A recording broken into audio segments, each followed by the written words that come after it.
Inravio.com.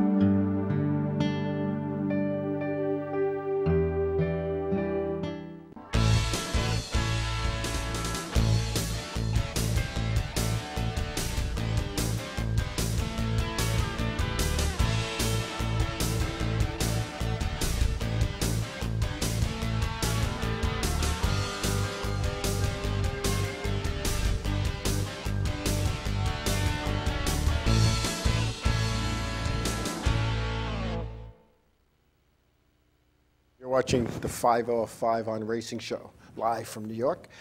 Here we talk about race talk. If it's your first time watching, welcome. If you're a seasoned veteran, I continue to thank you. We have some people who basically never miss a show one way or another. So again, I thank you for that. Some good news going on in racing, some sad news again. But racing, we're in the middle of June, actually almost the end of June. And when you look at that and think about what goes on in racing, especially up here in the Northeast, we have a short window. You know, our show is from New York, so our window is basically made through September. And so many racetracks here in the Northeast are having difficulty with the weather, and weather's winning. And the weather is winning. And when you think about a track promoter, think about your own business.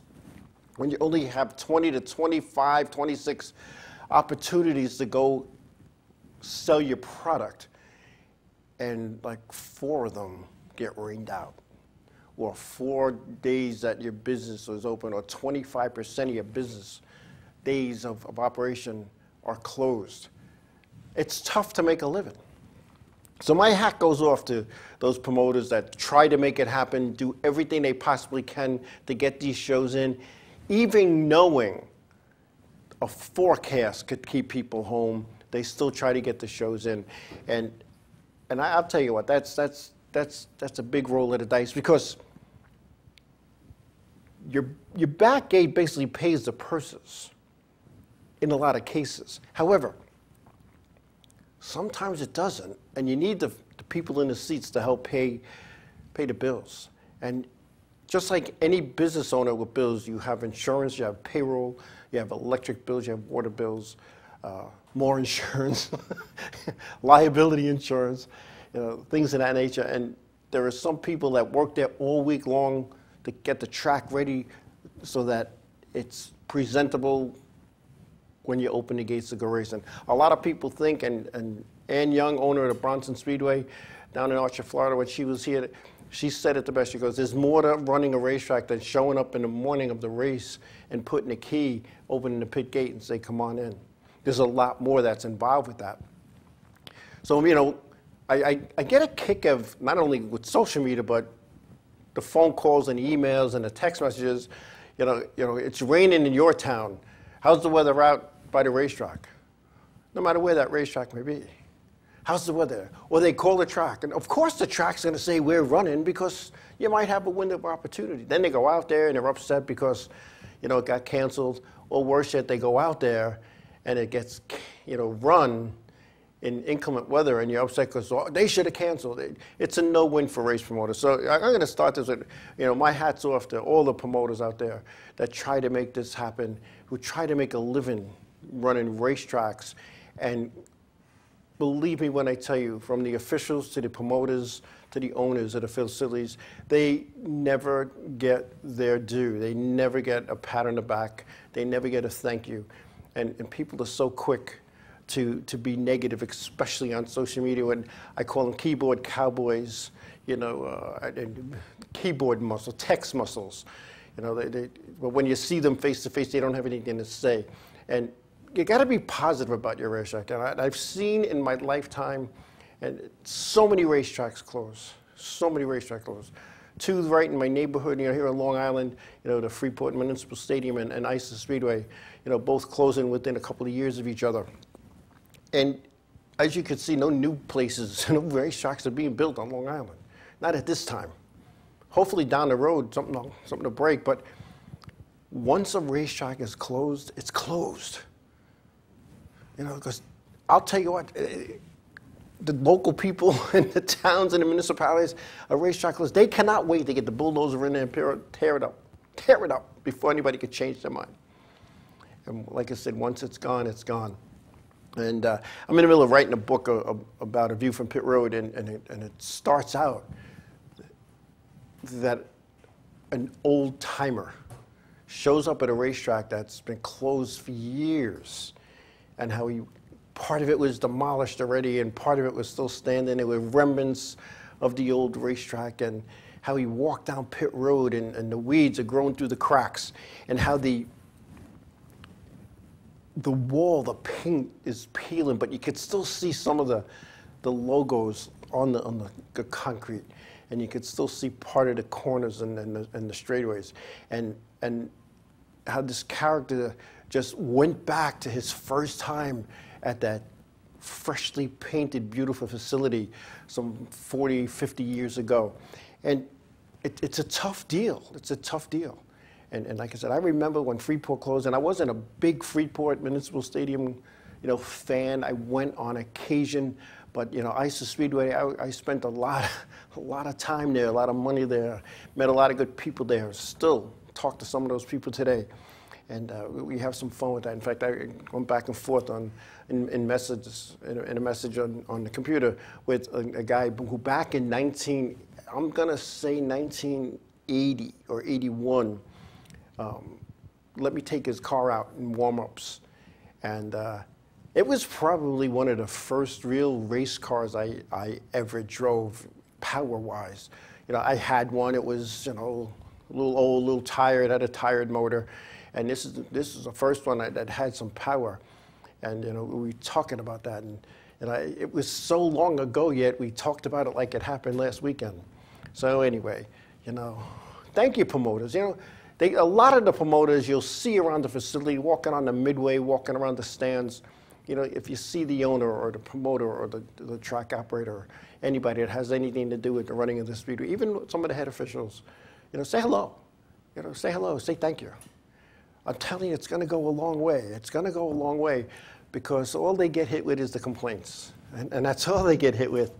And I was a head official at a local racetrack, and we ran 6 divisions, and on any given night, of the 150 guys racing there, 144 hated me, and 6 thought I was the greatest thing, because unless this one guy won, and he was a sore winner, I'm not going to get into his name. But anyway, give him a thank you, give him a pat on the back, give him a pat on the back, and thank them for struggling to keep racing alive, not only on Long Island, but in Connecticut, in Massachusetts, Pennsylvania, upstate New York, anywhere that there's a local racetrack that's running. Because let me tell you, you hear so many things about how they want to close them, how they want to take them down, and how they want to put up housing and supermarkets. And we don't need any more supermarkets and shopping centers. We don't need any more golf courses. We don't need any more tennis courts. We don't need that. Some people say we don't need a racetrack either. But I'll tell you what, racing brings families together.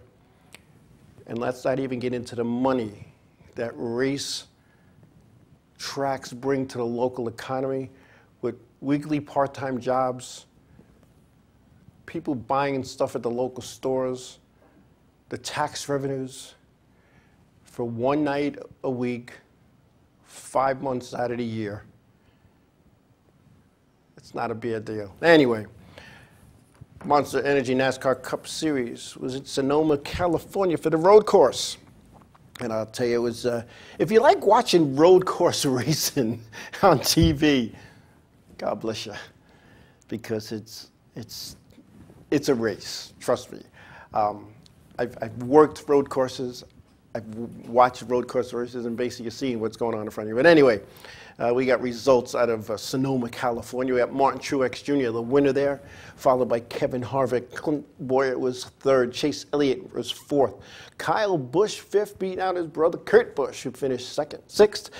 Eric Jones, 7th. Eric Almirola, 8th. Alex Bowman, 9th. Denny Hamlin was 10th. And Kyle Larson, he was on the pole for the event. He finished 14th. 38 cars started the race. And considering that they're supposed to start 40, that's not a good deal. And 36 of those teams were charter teams. So there was 2 people that showed up, and that had to make the race in on time. And, you know, what's with this? Well, where are all the cars? And when you think about this now, think about it. There's some teams that have 4 cars. There's a 5-car team. There's 3-car teams. Think about if each owner came with 1 car, how many cars would there really be? Think about that. And how many of, you know, when you have this, when you say 38 and 36 are automatically in due to this charter program, when you think of the 2 that made it in because they were there, are we really getting the best of the best? Think about that. Think about the old days, and I'm going to say this, the Winston Cup. And some people still call it the Winston Cup because it was the Winston Cup for so long. 60 cars, 55 cars to start 43. Qualifying meant something. Qualifying meant something because you had to get in. And back in the 70s, they had the first day of qualifying was for the pole, and the second day of qualifying was for the outside pole. And they'd have a second round qualifying fast, you know, time award. And in an effort to save some money and save some time, they eliminated that, I believe, in the 80s. So when you think about why are these teams not coming, how many of these teams have competitive cars? When I'm talking to multi-car team owners, have competitive cars sitting in their shop, maybe for another day, maybe as a backup, who knows, because these big guys have a lot of cars. Why they couldn't call up some independent guy who could turn some laps and say, hey, take this car, rent it from us. You know, at that level, pretty much anybody at that level could get a sponsor for one event. I'm pretty sure. Because there's a lot of drivers sitting home. Maybe not sitting home, but not racing, let's call it that. A lot of drivers that aren't racing who would be more than happy to come up with a little sponsorship program and go race that day, that event. If you think about all the guys and gals that are not racing, that could be, and I'm not going to throw names out there, but when you think about that, they could be full fields. I mean, I'm not saying the guys in the broadcast booth should go back to racing, please, but they could still be racing, and I feel that that's big, and a lot of people think that the Cup Series is in trouble. Is it in trouble? I don't know. I don't know. I think some of the promoters got greedy. I think some of what NASCAR has done with post-race tech, I still do not understand how a car could go through pre-race tech and past tech, and I'm talking with lasers and templates that are on a frame and they come down on the car and everything has to match perfect. And in some of the measurements, the variance, the go or no go is 3/32 of an inch. And you passed. Now you go race and you're too low. Maybe your spring got soft. Maybe you lost some air pressure in the tire. And they take points away. And NASCAR throws out $50,000 fines like it's a $100 bill. I don't understand. And that's, I think, is what's causing some of the issues with NASCAR. Because the true blue fan, they don't want to see that. They just want to see good, hard racing. Anyway, the Cup's next event, they will be at the Chicagoland Speedway in Illinois on July 1st. That's always a pretty good event, even though it's a cookie-cutter mile-and-a-half racetrack, which are not my favorite. Not that anybody cares. Anyway, the Xfinity Series was off this past weekend. They, too, June 30th, this Saturday, will be at the Chicagoland Speedway.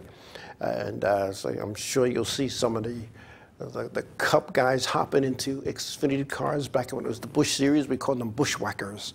The Camping World Truck Series was at the Gateway Motorsports Park in Illinois. And Justin Haley was the winner there, followed by Todd Gilliland. Johnny Sauter was third. Matt Snyder was fourth. Zane Smith was fifth. Chad Finley sixth. Jesse Little, who was a guest on our show a couple of years back, was seventh. Riley Herbst was eighth. Cody Coughlin was ninth. Noah Gregston was 10th. And Grant Enfinger had the pole, and he finished 21st. They too will be at Chicagoland Speedway. However, they will be there on the 29th of June. And we're going to take a break. It's a quarter past the hour mark. We're going to take a break. We come back. We'll have the NASCAR Whelen Modified Tour results out of Langley, Virginia. We'll have a little talk about the one of its stars, Justin Bonsignore, when we come back.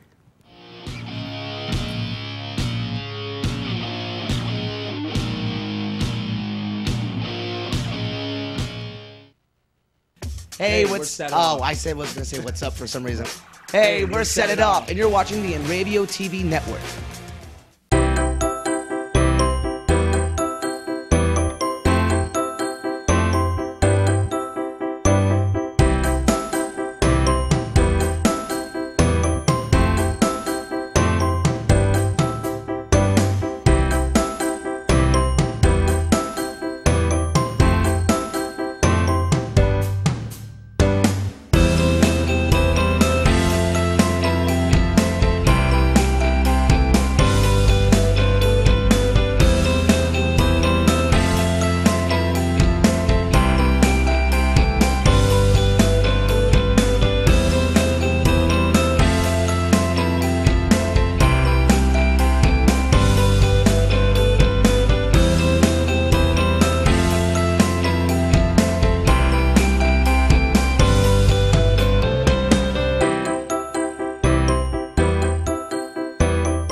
Village Music Shop of Mastic.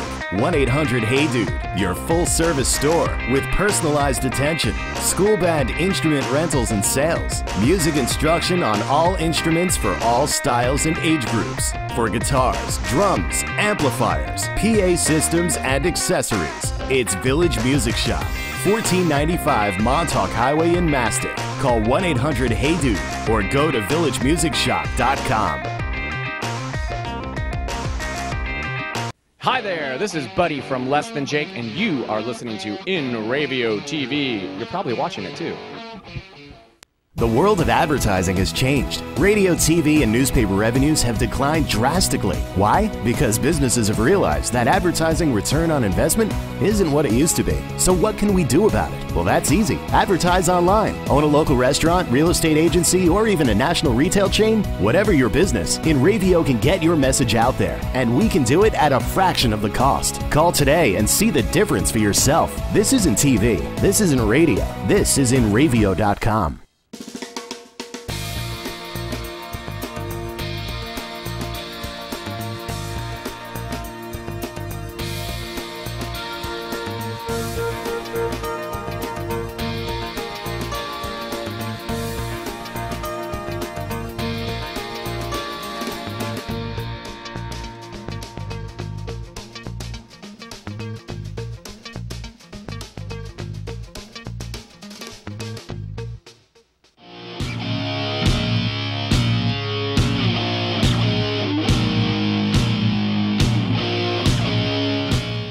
Hello again, everybody. Welcome back. Welcome back. I was just looking at Facebook Live and looking at the comments. So thank you, everybody who's on there. Some good friends, some old friends too. It's good to see Janet DeBello, who is one of our registrars at the Riverhead Raceway when I was the chief steward back in the day. Her husband, Big Mike, our good buddies at the racetrack. He always had my back, always had my back. And when I look at that video every once in a while, when I got cut out of that race car back in 1996, the man who took charge, who had the jaws of life, and he had the saws, and he had the strength and the ability to pull me out, he was there. So a big thanks to Big Mike, who's now cutting people out of cars in heaven. The only difference is you don't get hurt, you just get out, and you go snap your finger, and the good Lord gives you another one. So anyway, While we're on the subject of social media, John Casali is in there too, and he wants to remind us that tomorrow night at the Our Lady of Mount Carmel Church in Patchogue, Father Henry, the pastor of the church, will do a blessing of the cars. So if you have a street rod or a drag car or funny car, whatever you have that you go racing legally with, and illegally, unfortunately, you might want to stop down and get the blessing, because Lord knows we all need a blessing once in a while. So thanks, John, for posting that for us. I've been out to this event, and I've also been out to the, whatever you want to do, call it a car show or meet, whatever you want. Everybody shows their stuff and talks about racing and how it was years ago. And I'm going to say something here and unfortunately, it's only to a few. We got to thank Father Henry for giving his church facility, his parking lot, for letting us bring our cars out and show them off and tell stories and some little lies, where, the guy beat you by your nose, but he really beat you by like, eighth of a mile. But when it's time to leave, you don't need to leave half your rear wheels and tires on North Ocean Avenue. You don't need to go screeching through the parking lot. You don't need to drag race to the Long Island Expressway, because you know what's going to happen? The people in the neighborhood are going to get upset. The people in the neighborhoods are going to say, what's going on here? They're not going to go to Father Henry. They're going to call the diocese, and then it's going to be a lost place. For the 1,000 or so people that go, it's not fair to the 5 or 6 that ruin it. So I'm just putting that out there, folks. Show some respect. Anyway, the NASCAR Whelen Modified Tour was at the Langley Speedway in Langley, Virginia.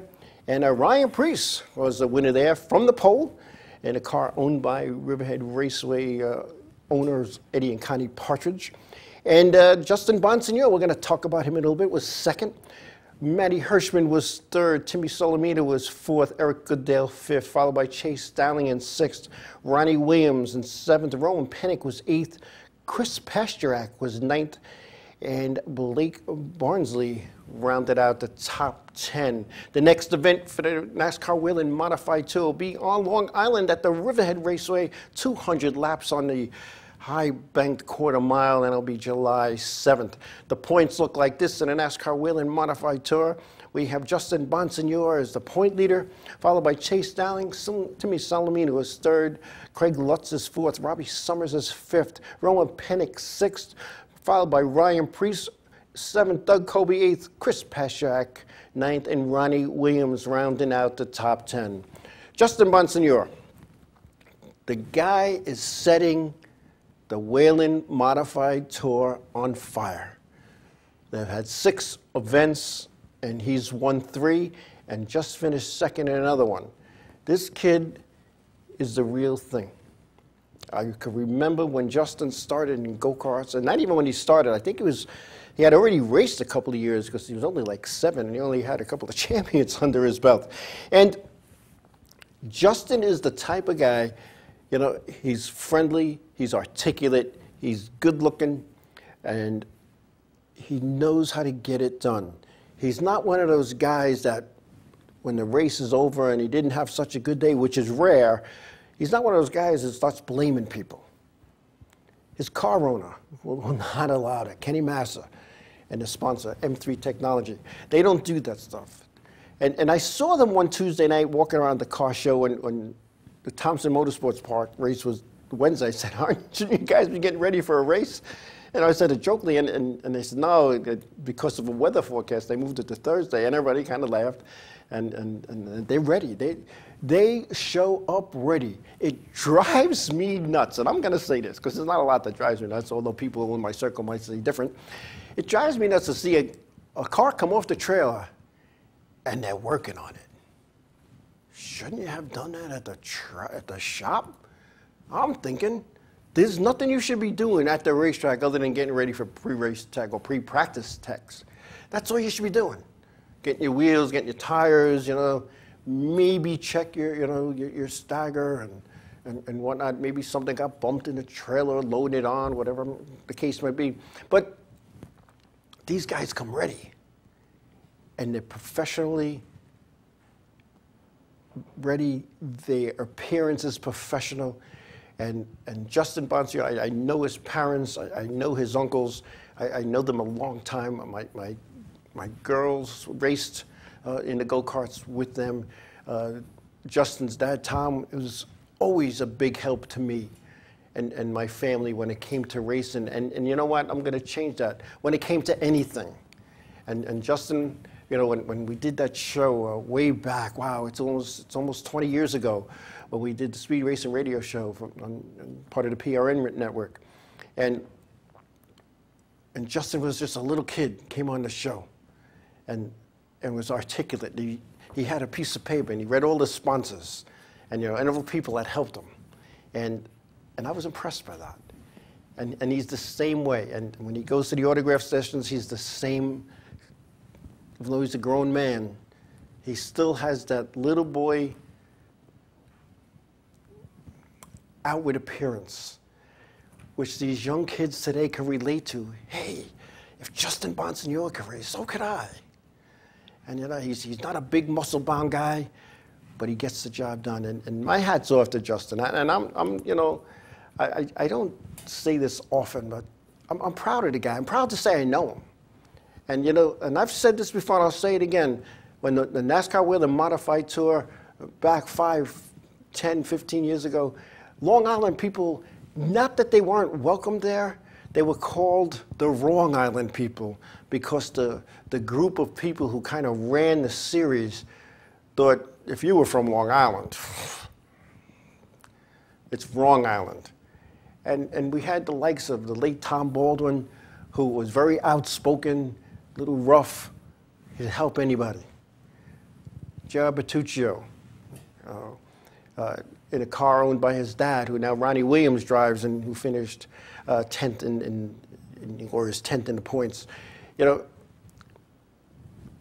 kind of a little rough under the collar, you know, told it like it was. And, you know, there's the late Ted Chris had the 3-tap rule. J.R. Bertuccio had the 1-tap rule. Here I am, get out of the way. But when you look at this finish. I mean, Ryan Preece in a car owned by a Long Islander. Justin Bonsignore out of Long Island. Timmy Salamino out of Long Island. Eric Goodale out of Long Island. Ronnie Williams in a car owned by a Long Islander. When you look at that, you know, and then you look at the points. Craig Lutz is a Long Islander. He's 15 points or 14 points. You know, when you look at that, Long Island is making a dent in racing. And, you know, and hopefully they all can move on and move up. So I think when I say this, I say this with a little pride as a former race director on the NASCAR Wheel and Modified Tour, and a tech inspector, and working with some of these people. You know, it was a whole different ball game when they came from Riverhead. Remember Mr. Goodale, Eric Goodale's dad, when he had a little issue on Long Island. He was just, I'm going tour racing. And this is back when we had 40 cars. And a lot of guys were going home. And some weeks, many weeks, he went home. But he kept going, he kept going, he kept trying. He ran 2 cars for a while. And now, business reasons, has Eric's, you know, brother Jeff, Jeff, that's one of the brothers too that races. But Kevin Goodale, you know, running family operations. But, you know, Eric is a contender. And I'll tell you what, there's 10 drivers in that series out of the 30 that could win on any given night, and the other 10 could possibly win or be a factor. And the bottom 10 from 21st to 30th, they're the guys that are out there every week making it happen. They're the guys making it happen every week. So again, congratulations to Justin Bonsignore. Like I said, I think he's a fantastic kid, has a lot of talent, and you know, I just hope his age doesn't put him in a position where he can't move up to one of the top 3, because they're looking for kids. And it's a shame. It used to be your talent got you in. Now it's a lot of money. And I'm not saying his car owner doesn't have a lot of money, because I think he does. But you know what? Not all money's good money. And we'll see what happens. I just wish it would go back to talent gets a guy in a race car, not what Daddy has in the bank account. Anyway, A lot of stuff, like with the modified tour, like I said, they come to the Riverhead. Now, Riverhead is a tough place to race. It's a bull ring. And there's a lot of bump and grinding, and it's tough. And most of the tracks are half-mile and up, except for Monadnock. And I guess Waterford, they don't go there anymore. Seekonk's a little smaller. But, you know, they race on tracks like Riverhead, and then they go to New Hampshire, which is a mile. And it's a whole different type of race. And when I say that, and I've been to races at all of these tracks, and I've worked all of them, and I've worked a lot of series over the years. When you make that transition, you know, from the grandstands, it looks so easy. Oh, wow, this is easy. I could do this. And I went to one of those experience things, you know, where you hop in the car and people get to ride and people get to drive. And I was watching a guy who has never driven a race car before in his life. And I watched him and the excitement in his face. Couldn't wait for his turn. And I'm sitting there and I'm watching. I'm like, wow. And the guys that were out there weren't going that fast. There were a couple that were turning some decent speeds. But I watched him go out there and I was like, now again, having been to a lot of racetracks, you know, you get to hear the lift points, and you know, when they say meet, you know, get your marks, you know, when to lift, when to get on, and you know the guy wasn't, like, it's not his fault, he never did it before, but when he got out, this guy got out, he was like a little kid at Christmas who got every present he asked for and then some. And he thought he was going speeding in a faster light, and, you know, he was getting passed like he stopped for coffee, but he didn't care. Racing is one of those things that, you know, once you do it, it's I say either you love it or you hate it. And I still love it. I still would love to just go hop in a car and go racing. I really would. I don't know if I can still do that, you know, physically, mentally, emotionally, I don't know, whatever you want to call it. But when I see kids coming up, Craig Lutz's young guy coming up, his dad raced on Long Island in charges and I believe some modified racing as well. And it's all good. And I'll tell you what, you know, if you have an opportunity, go online, look for a racing experience somewhere, and go do it. I'm telling you, the fun you're going to have is I can't describe the fun. I look back over the years, don't get me wrong, you know, other than that wreck, you know, that was an unfortunate situation, but for the most part, even at nights, I got towed off the race car track with 2 tow trucks because my car looked like it went through the crusher already. But I look back and the people that I met and the fun that I had, and you can't take that away. And the memories I shared with my kids racing. You know, most of my kids raced and most of my kids worked at the racetrack over the years, so it's all good. But you know, when you look at these things, you know, it's a close-knit family, and unfortunately, one of our own got injured jogging, of all things. This girl runs around garage areas, pit roads, microphone, battery pack runner. And it's unfortunate that PRN broadcaster Wendy Venturini was struck by a car while jogging over this weekend. She suffered a skull fracture and a concussion, according to Doug Rice, president and GM of PRN. She's a tough girl. I've met her, I've talked to her a few times. It's not easy what she does, you know, running around with the mic, the battery pack, the transmitter, and the camera guy following behind, and you're running around these garages, especially you run around Martinsville, you're bound to get run over if you don't know what you're doing. It's just the same thing with Bristol. But she is jogging down the street in California, probably has, you know, some music playing, and she's just doing her thing, and to get hit by a car. And she will recover. She'll probably be released from the hospital tomorrow. But you know, when you have, you know, a skull fracture, You know, you might be okay today, tomorrow, a little concussion, but believe me when I tell you, your head is not designed to take hits. Believe me when I tell you, your head is not designed to take hits. And I've said this, you know, when you're driving your race car and you're going 100 miles an hour and you hit the wall and yeah, you're belted in, your neck's attached to your shoulder with the Hans device and your body don't move. But the stuff inside is still going 100 miles an hour. So all your internal organs, they crash against your chest wall. Your brain goes smashing against the front, so your frontal lobe is, you know, gets that little bang. And then when the stop ends, and it goes banging against the back of your skull and maybe damages your medulla a little bit. You know, maybe your head was turned and it's crashing on the side. Believe me when I'm telling you guys, you know, and you know, when you go to get your helmet, and the late Walt Etzel said this the best, if you got a $10 head, get a $10 helmet. But if you care about your brain, and you care about how you're going to be when you're 60 years old, you get the best helmet money can buy.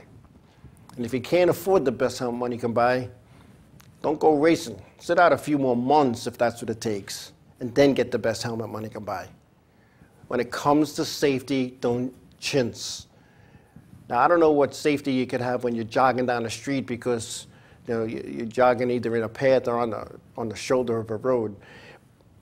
And you know, you got to watch out for the other guy just like anything else. But understand that, be safe, and, you know, and hope your guardian angel can keep up with you. Because if your guardian angel can't keep up with you, you're in trouble. I know mine kept up with me. They saved me from worse. But, you know, our prayers go to Wendy Venturini for a speedy recovery with no ill effects. And, you know, if you believe in that, folks, and even if you don't, get down and ask the good Lord to watch over all the competitors, all the officials, the news people, anybody that's involved with racing, the car owners, the crew, the chaplains who are there week after week, whether it's a small track or a big track, you know, keep them in your prayers, because when something does happen, and believe me when I tell you, they're there to help you out. They're there to help you out, and I do appreciate what they've done for me and my family and for our series in the modifieds and also at my local racetrack. We're going to take a break. I think I went over a little bit there. When we take a break, we're going to come back, and we'll have some more stuff to discuss and talk about when it comes to racing when we come back.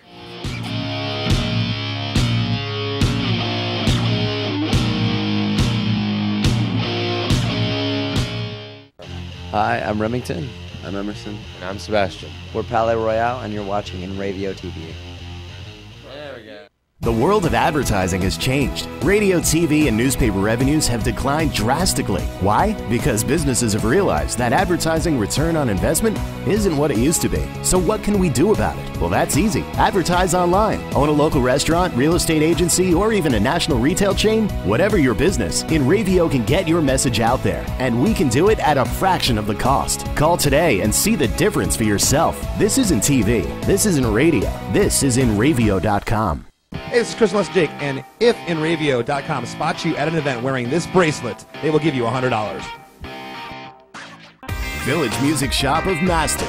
1-800-HEY-DUDE. Your full-service store with personalized attention, school band instrument rentals and sales, music instruction on all instruments for all styles and age groups, for guitars, drums, amplifiers, PA systems, and accessories. It's Village Music Shop.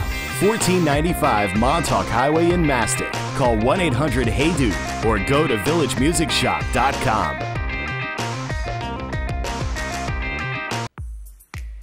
Hi, this is Mike Jarecki from My Race News, and you're watching the Inravio TV network.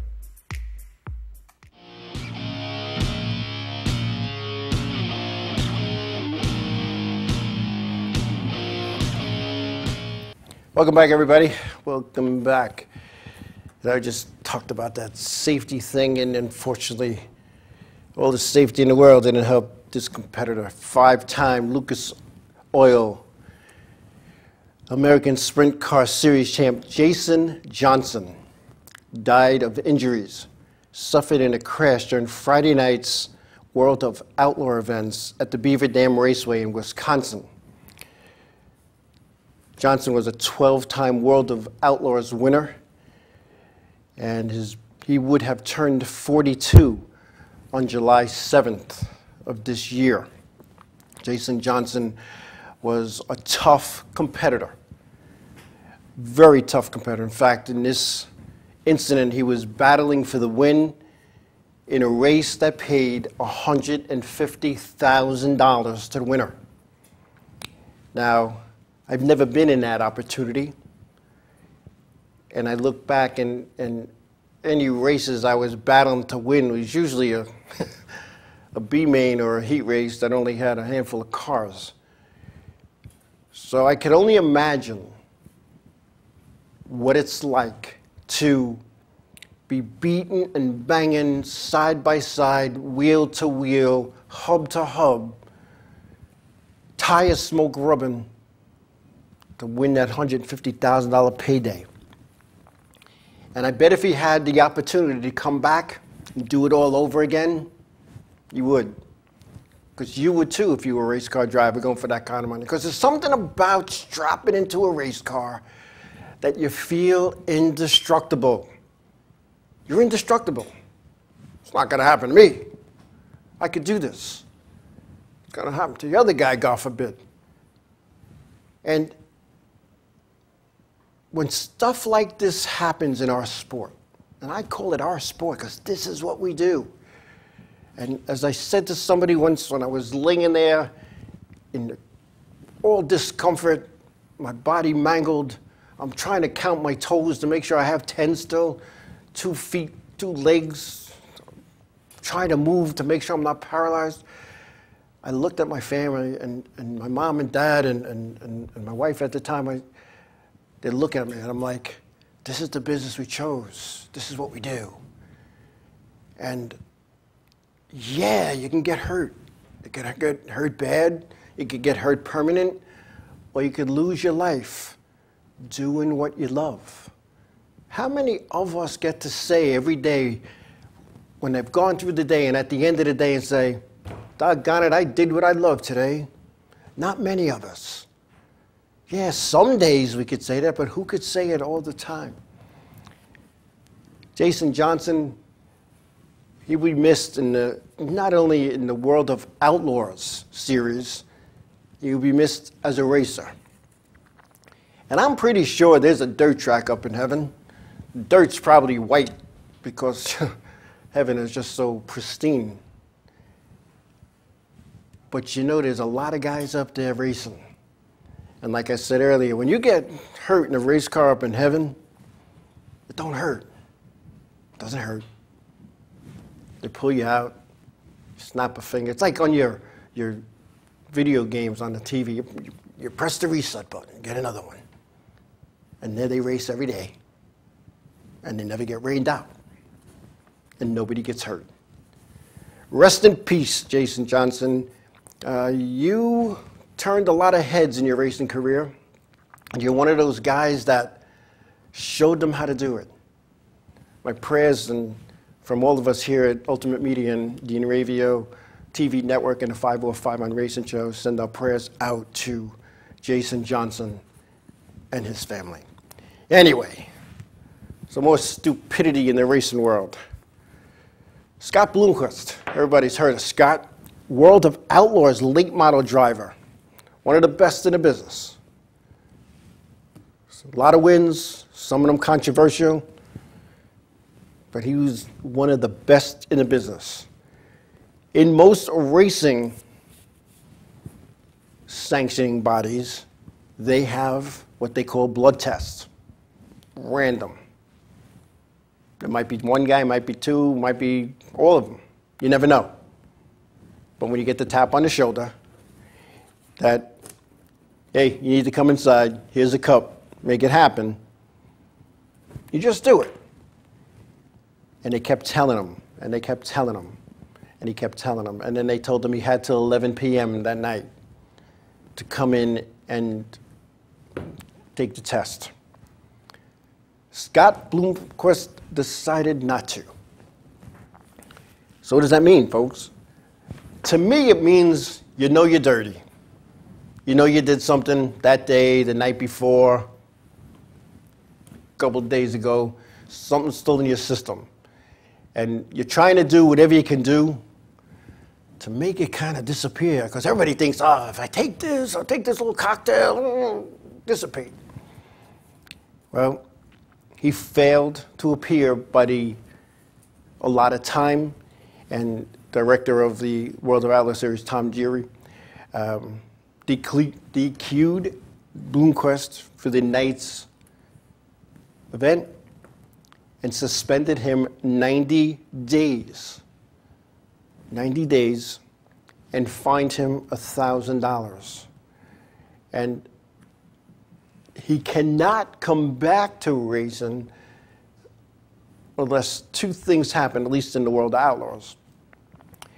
4 days prior to the 90 days, on day 86, he has to report to the World of Outlaws officials. They're going to hand him a cup, and he's got to be good to go 4 days before. If he doesn't show up 4 days prior to the 90 days, his suspension will be indefinite until he could prove that he's clean. And I'll tell you what, when I first read this, I was like, $1,000 fine, that's nothing. These guys spend that on tires. And then I saw 90 days. Let me tell you something. I've been suspended from racing before, and nothing was worse than Saturday when I'm supposed to be racing. I was either sitting home or sitting in the grandstands with my kids, who were probably 4 and 5 years old at the time. So that was like the biggest punishment that a race car driver could get, is to be suspended. And 90 days is 3 months. 3 months. So, you know, here we are, June. So he's out the rest of June, July, August, September. Whoa. He might want to go get a real job. Not that being a race car driver isn't a tough job, but, you know, I really feel, I know in NASCAR's top 3 series, it's regular, even with the officials.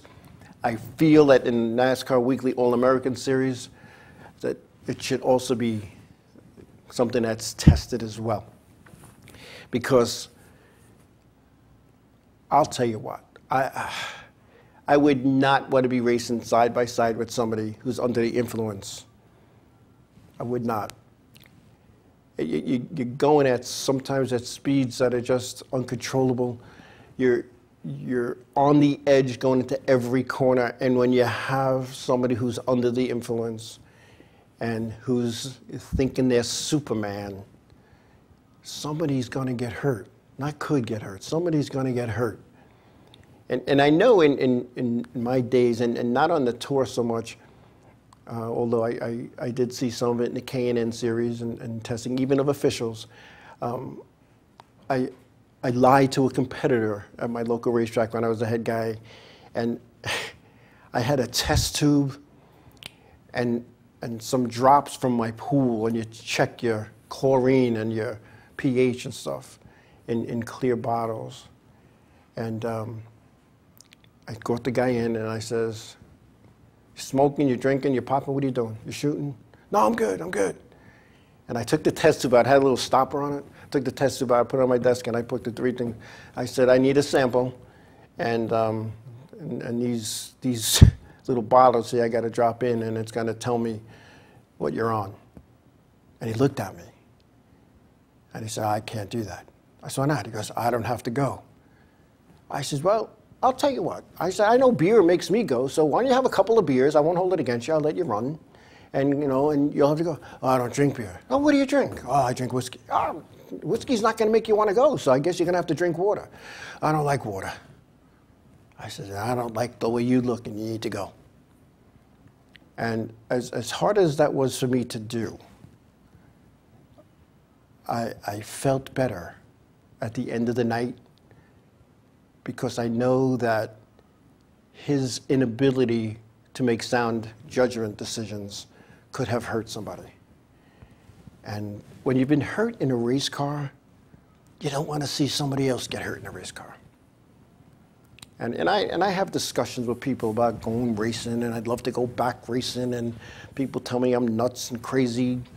I had a doctor tell me not only should I not drive a race car, I shouldn't be driving in the street. But that's a whole different thing. That's just between him and I. And people are going to think I'm crazy for saying it. But you can't do this. Not only not anywhere. You know, not anywhere. So, you know, I don't know what needs to be done, but I think the weekly racing series needs to have drug testing. I think it needs to be something that, yeah, is it expensive? Yeah, it is. But you know what? How expensive is it to, unfortunately, to bury somebody who has been injured and died from the injuries? Look at the Tony Stewart situation at Cayuga Speedway. When the tox reports came back that the kid was high on pot. Yeah, because he's Superman. He gets out of his race car and he's going to try to stop a car that's coming at him in the dark on the backstretch of a dirt track wearing a black fire suit. You think you're Superman. You're not. You're not Superman. Anyway, we're going to take a break, and we come back. We're going to talk about some of the things that are coming up and some other racing stuff when we come back.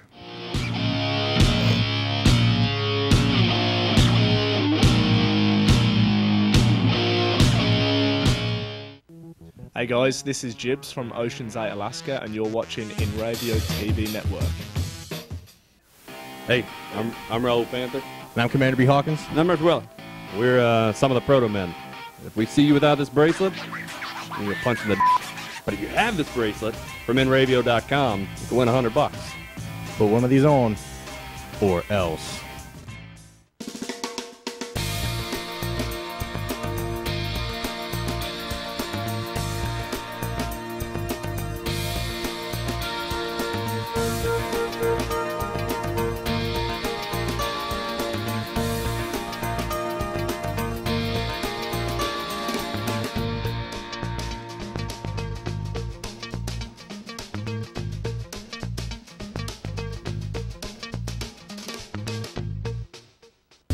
What's up, guys? This is Assuming We Survive, and you're watching Inravio TV Network.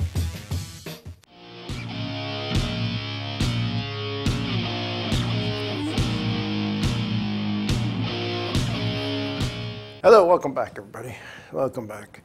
So summer's upon us, and up here in the Northeast, like I said earlier, it's late June. Well, it's actually late June all over the world. But the weather should be better.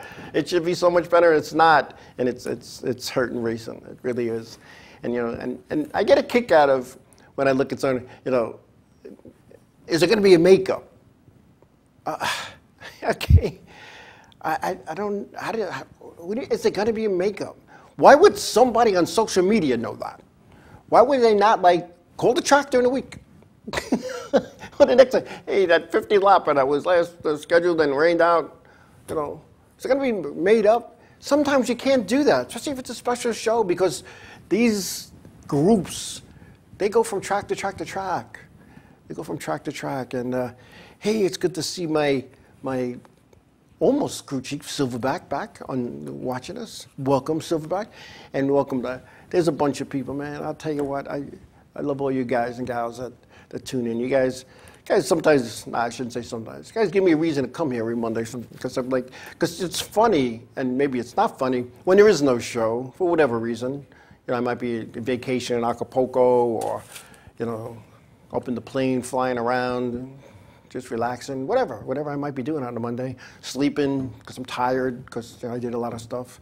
But all of a sudden, around 7:15, my phone starts blowing up. Now, I put it out there on social media. No show tonight. Sorry, tune in next week. And I get no show tonight, no show tonight. And I wish I could just do like a copy and paste, no, and the reason no. But it's easy to just say no. And some people I give an explanation, the ones that deserve it. And then there's others. I mean, don't think that you don't deserve it if you didn't get one. But but it's tough to do a live weekly show every week. And Mike Jarecki from MyRaceNews.com, he filled in for me last September when I had the surgery. And he called me like during the week. He goes, I don't know how you do it. I don't know how you do it. There's like three, for those who have never been in a studio, there's 3 cameras. Sometimes I get the right one, sometimes I don't. There's like screens with stuff all over. The lights are so bright, I can't even see like what's beyond there. But I enjoy this. And you know what keeps me doing this is people like you guys and gals out there that have a genuine love of the sport, contribute in a positive way. When I say in a positive way, because there used to be a guy in our chat room was so negative, and it got to the point that I didn't want to. When I saw his name come up, I was like, oh, why is he on? And then you talk to the people, and who says it's great and who says it's not great, and there's people that want to come on, and you try to arrange that. And I was talking at my local racetrack a couple of weeks ago to a multi-time Gold Wrench Award winner who I'm going to reach out to, and here he is. He's there. And I knew he helped his family members. I just didn't know how much help he gave him. So, Ray Bouchard, I'm inviting you to come on one night. I know you live in the opposite end of the world here, but we're going to have to make arrangements for you to come on and maybe talk about what it takes to prepare competitive race cars week after week, year after year, for as long as I can remember. And I've been doing this for a long time. And I look at guys like, my good friend Roger Oxy, who sold it all. He's going to do other things, enjoy his family and friends, and came to run a 50-lapper. And unfortunately, the weather gods had another plan. And I don't know, Roger. Everything happens for a reason. I'm just saying. But when you look at that, this is what we do, and it's all fun, and it's not like we have a sports show where we talk about the Yankees and the Mets and the Jets and the Giants and the Philadelphia Eagles and the Bridgeport Tiger Sharks and all the other teams that are in the world for sports. We don't talk about soccer. We talk racing. And because anybody could give the results of a sporting goods match, but the behind the scenes stories that go on in racing, I'm telling you, the anniversary show, the conversation that went on in the green room while we're having a little something to eat before the show was something I wished that we could have aired. And it's like, no, you can't say this on the air. I have enough troubles with NASCAR. And Jimmy Rennick, he was there. He was a witness to that, as was John Visconti. And you look back, and those are the things. Those are the things. This is why we do this. We talk racing. And we talk racing because we love it. We enjoy it. And there's a million stories in that racing. Like I just said, I'm working on a book, A View from Pit Road, and although it's fictional, I'm waiting for the thing to light up, social media chat room. It's fictional. It's stuff that we've all experienced. It's stuff that we've all experienced as racers, trying to get our race cars right, our race trucks right, being so frustrated some night that we just want to load up and go home, yet you look around and see everybody working on it, trying to get it ready, trying to make it better. Well, when you have a bad wreck and you go home and you drag it out of the trailer and it's up on jack stands and you realize, wow, how am I going to do this? And next thing you know, you hear the door open. Jim brings Jack, Jack brings Joe, Joe brings Pete, and all of a sudden you're back in business. You know, Jimmy Rennick was in the back room with us that day. I know it wouldn't have went well. It was there, but this is what we do. This is what we do. And whether you're the promoter, whether you're the owner, whether you're the head official, whether you're the guy that's driving it or the guy that's turning the wrenches, whether you're the guy that comes and helps on just Saturdays or the guy that comes to the garage during the week, whether you're the lady that brings the food or the guy that brings the beer. Why do we do this? Why do we spend so much time and money on something that has such a little dividend? Because this is what we do. We love it. And you know, I raised my kids at a racetrack every week from May to September. Sometimes at the local track, sometimes up in New Hampshire. My kids got sick of going to Daytona. Where so many other people would say, let's go to Daytona. They hated New Smyrna after a while because it was every day. But my one daughter is a head scorer at the NASCAR Weekly All-American Series. My other daughter is a track photographer and a photographer for MyRaceNews.com. My son worked on a track crew and was a flagger. My other daughter, Megan, was a scorer as well. This is what we do. My son wants to go race 24 hours at Daytona. He's trying to hook up with somebody, do some road rallies and things like that, because it's in our blood. This is what we do. My grandson, I can't wait, both of them, all three of them, to go racing, although I don't think my oldest is into it. But the little ones, they're young enough. They're like 3 and 2. We could plant the seeds now. But anyway, I think we're coming to a close here. I got the thing, the thumbs up. We're going on overtime. Anyway, I want to thank everybody. And I truly mean thank everybody for taking the time out of your busy schedules to come and watch and participate in our show tonight.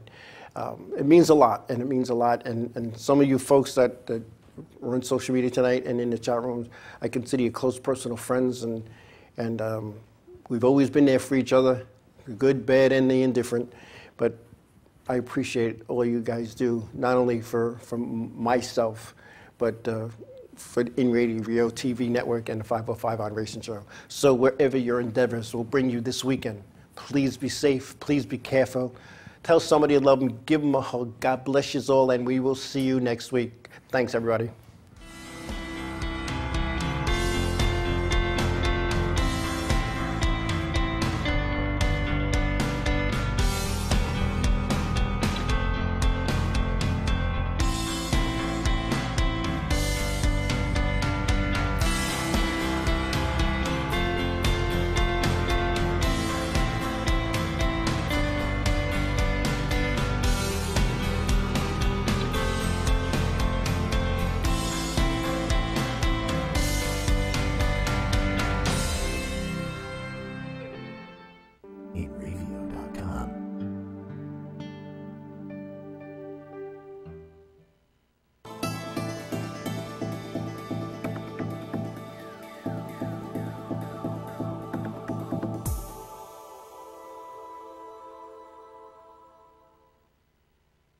Inravio.com.